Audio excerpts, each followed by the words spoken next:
if you're abroad at the moment and you're noticing that you can't access Peacock, it's because it's only available in the United States. So if it's showing you this specific message, all you have to do is simply change your location. Now, the most effective way of changing your location is by using a VPN. Now, I can't really, for example, recommend a free VPN because free VPNs, first of all, they're not safe. They collect information on you. And at the same time, they don't really work with streaming services because a lot of these streaming services are not the biggest fans of you switching your location. Like, as you can tell here, it says your device must physically be located in the US to stream. So again, if you're not able to access your account while you're abroad and you're not able to essentially make use of your membership or subscription with Peacock, it can be frustrating. I understand that. So what you can do is simply use a reliable VPN that specifically caters its servers so that they work with streaming services, because most VPNs don't really work with streaming services. They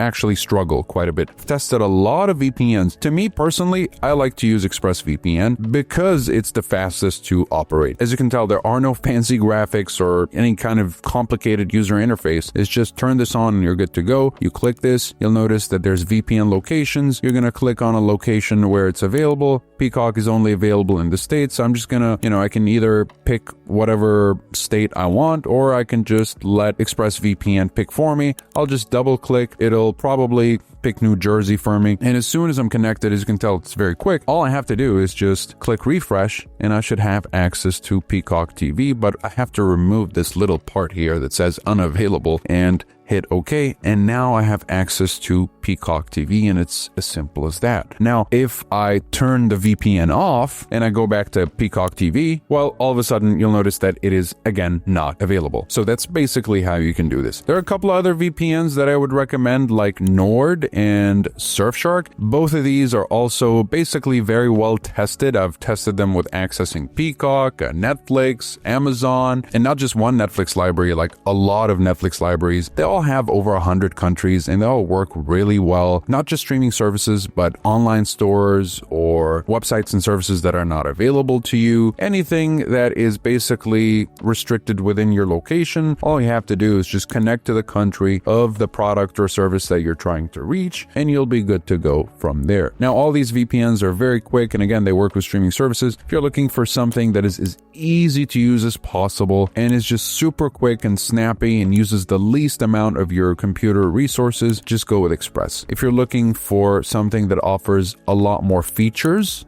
and a lot of these features can be useful, like a mini antivirus or a safe way to transfer files instead of having to rely on something like Google Cloud or something like that, then go with Nord.